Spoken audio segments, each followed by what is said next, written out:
I woke up to a smell I couldn't quite place at first, something faintly bitter, almost metallic. My head felt lighter than it should have. I blinked, still foggy, reaching for the comfort of my hair, the way I always did in the morning. But my fingers met the pillow instead. Not just the pillow. Strands. Thick. Familiar. My name is Barbara, and on that morning I realized a part of me had been taken in my sleep. I sat up slowly. The bedsheet clung to my skin, and the strands of hair scattered across it looked like something had died there. Not someone, just something. A version of me. My chest tightened. I turned to the mirror across the room. What I saw didn't register right away. The girl looking back at me had jagged, uneven clumps where her hair used to fall soft and straight down her back. I blinked again, willing it to change, but it didn't. And then I saw them on the dresser. A pair of old, orange-handled scissors. My mother used those scissors to cut coupons, trim loose threads, and snip receipts. She kept them in a drawer beside her sewing kit. They shouldn't have been in my room. But there they were, sitting beside a sticky note in her handwriting. "You'll still look lovely. Focus on your speech for Heather's big day. Mom." I didn't cry.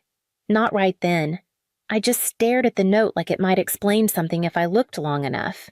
Like maybe there was some part of this I didn't understand. But I understood perfectly. My younger sister Heather was getting married that weekend. A vineyard wedding with string lights and white roses and a guest list as curated as a bridal magazine cover. I had agreed to deliver the rehearsal brunch toast. I'd picked out a navy silk dress months ago, something modest but elegant.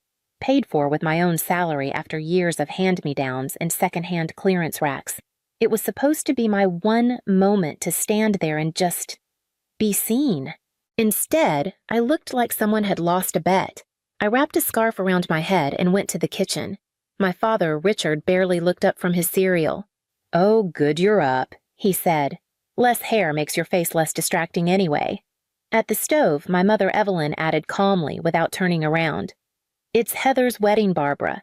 Let her have her moment. Let her shine." They didn't say sorry. They didn't say anything more. Because to them, it wasn't a betrayal. It was a correction. I stayed at the kitchen table long after my coffee turned cold. My father Richard went back to his paper. My mother Evelyn hummed while rinsing out the pot like it was any other morning. No one looked at me. No one asked how I felt waking up shorn like livestock. I had always known there were rules in our house, some written, most not. Heather got to shine. I got to show up. That was the balance. That was how things worked. It wasn't always cruel. Sometimes it was quiet. Heather had violin lessons and tutors and sleepaway camps with girls whose last names had silent letters. I had hand-me-down jeans, weekend shifts at the local diner, and the same backpack for 4 years. She got a graduation trip to Paris. I got a prepaid visa and the words, "You're lucky we could help at all."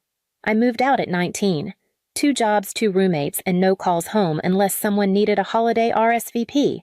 But I still said yes to the wedding, still bought a gift, still wrote the damn toast, because a small part of me, a worn and desperate part, believed this might finally be one of those rare family moments where I wouldn't have to shrink. Now I knew better. It wasn't sudden. What they did to me that night with the scissors, it wasn't a one-time lapse in judgment. It was the final act in a long, quiet play. And I remembered something. I was 14. There was a church talent night. I had begged to sing.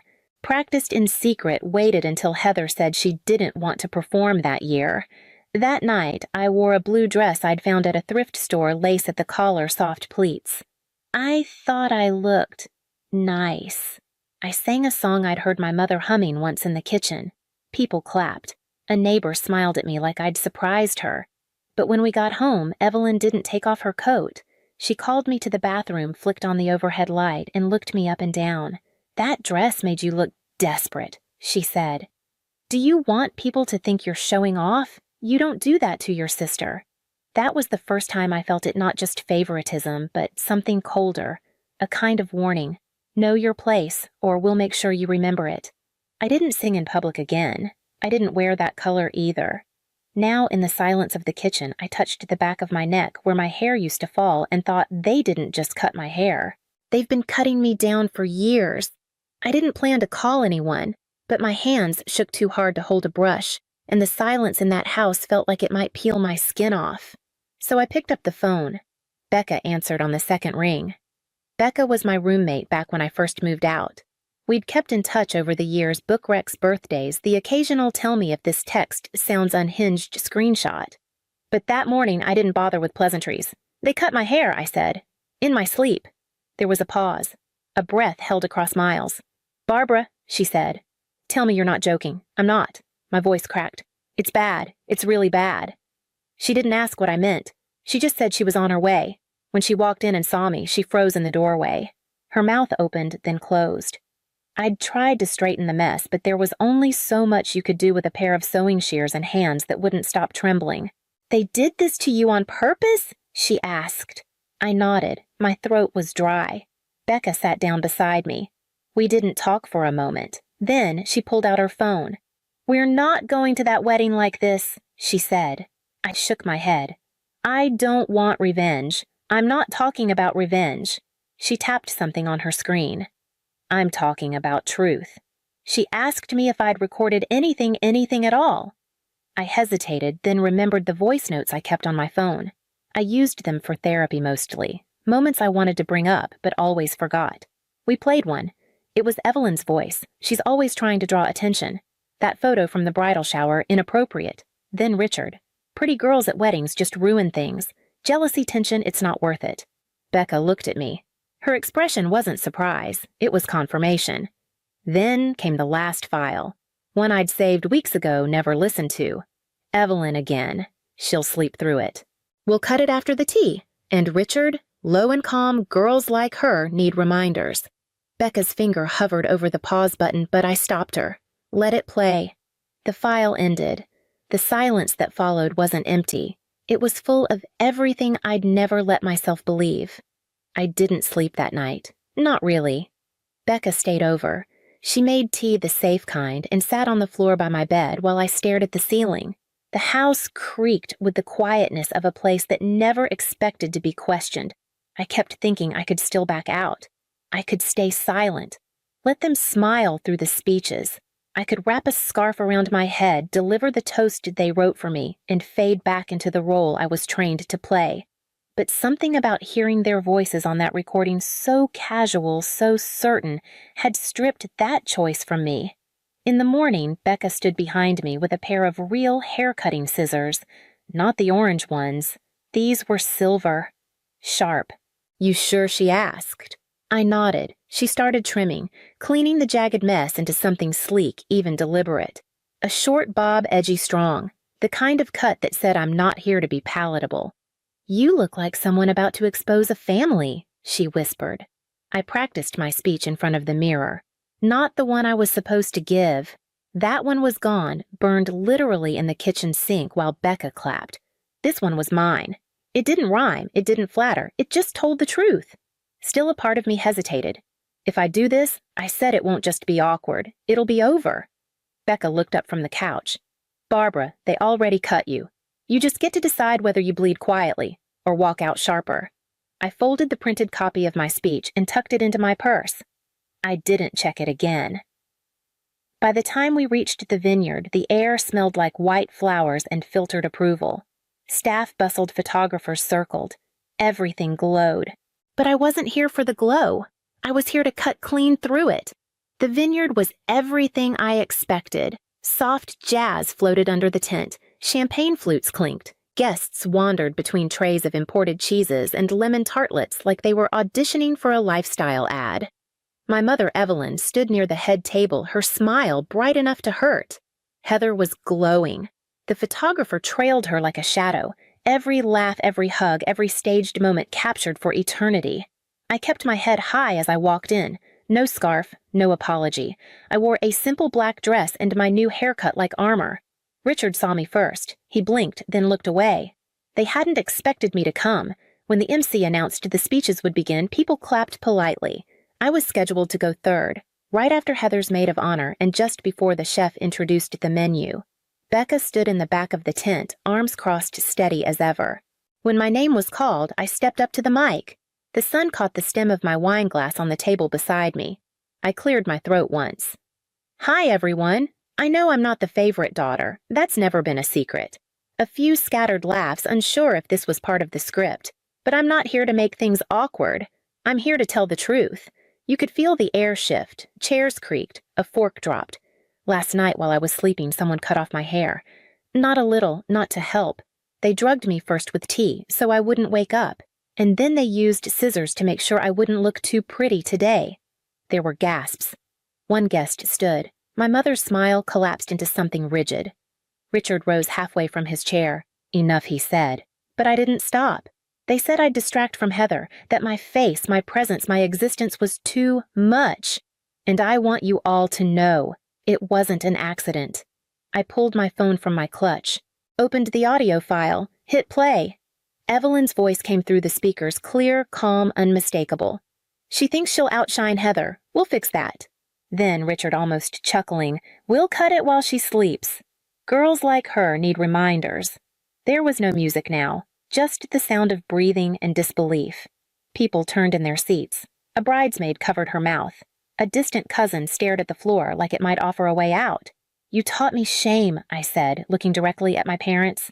Now I'm teaching you consequences. That was when security moved in. Someone had called them. I stepped back from the mic. No tears, no yelling. Just a quiet walk toward the edge of the tent. Heather stood frozen.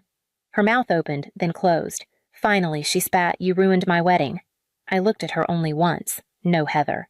You ruined your sister. Then I walked out. The clip went online less than 6 hours later. Becca had filmed the entire brunch speech on her phone, steady as stone from the back of the tent. She didn't ask me if she could post it. She just did. The caption read, "This is what happens when family becomes control." By the next morning, it had nearly 1 million views. Comments poured in. Daughters, sisters, even mothers. People saying, "This happened to me too. I've never heard it said out loud like this. I didn't know how much I needed someone to name it." Talk shows picked it up. Bloggers dissected every word. Some called it a feminist mic drop. Others called it a quiet revolution. But no one ignored it. The wedding, of course, had gone on.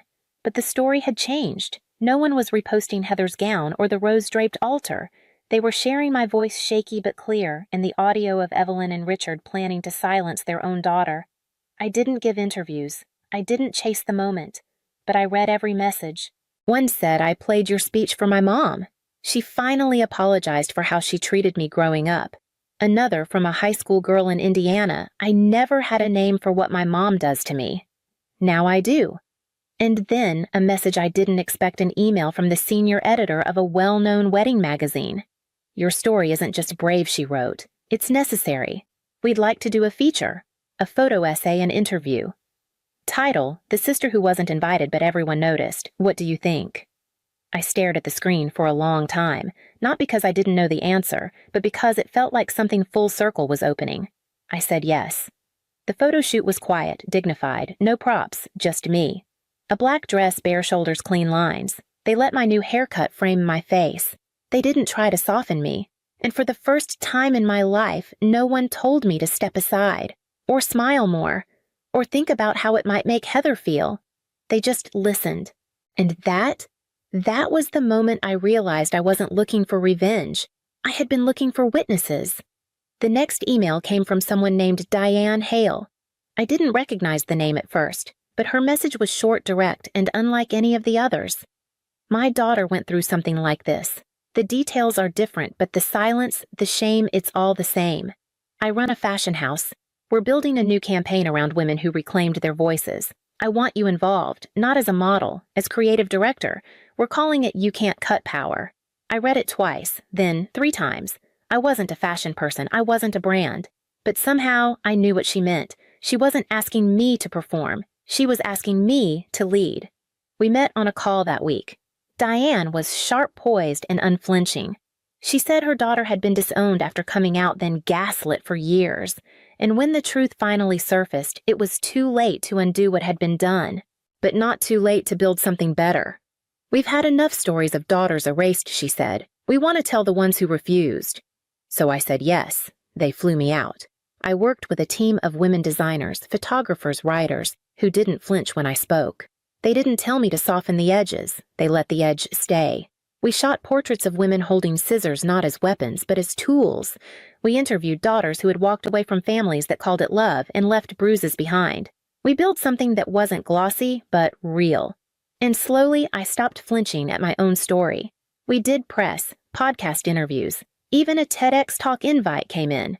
But the moment that caught me off guard came during a final strategy meeting. Diane looked up from her notes. "We're opening our first creative office in your hometown," she said. "We'd like you to run it." I froze. "You're serious?" She nodded. "Imagine this same town, same street. But this time you're the one they want to impress." I didn't say yes right away. But later in the quiet of my apartment, I looked out the window and thought they took so much from me. Maybe it's time I built something they could never touch. The building sat on Main Street just across from the old bakery and 1 block from the church where Heather played her first piano solo. I remembered walking past it as a teenager in the backseat of our minivan while Evelyn whispered about people wasting money on appearances. Now it had my name on the lease. The space was bright open, concrete floors, high ceilings, windows that let the light pour in from all sides. On the front glass in bold serif lettering, we printed the words, "Power can't be cut." Opening day came fast. We invited local press, a few nonprofit leaders, art teachers from the nearby high school. Activists showed up too, some familiar faces from online now stepping into the room with real bodies and real stories. A few of my old classmates came too, people who'd called me quiet. Some had laughed at my thrift store clothes. Now they asked about internships. I wore black again, not out of mourning, but to anchor myself. A reminder I don't need to match the wallpaper to be welcome. Then, just after noon, the door opened, and in walked Evelyn. Richard followed slower, his gait different, smaller somehow. She wore large sunglasses, though it was overcast. He kept his hands in his coat pockets. They didn't say anything at first. They just stood there. I stood at the front next to the front desk, clipboard in hand.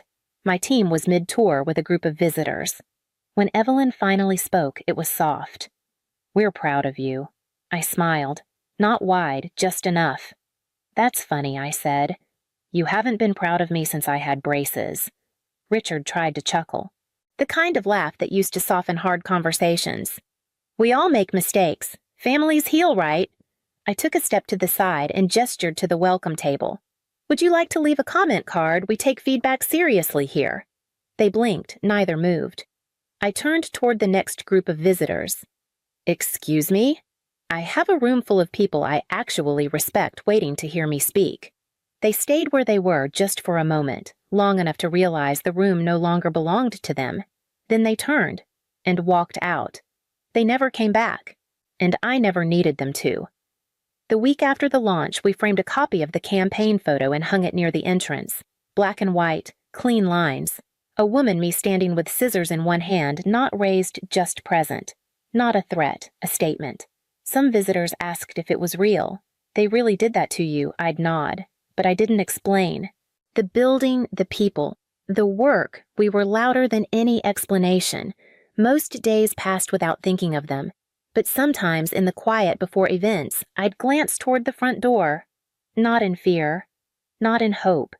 Just to remember that I used to be someone waiting for permission to matter. I don't wait anymore. And just before the campaign ended, I walked past that glass door and whispered to no one in particular, "Next time you try to cut a daughter down to elevate another." I paused. "Just remember scissors dull. Some girls sharpen." Then I walked back inside.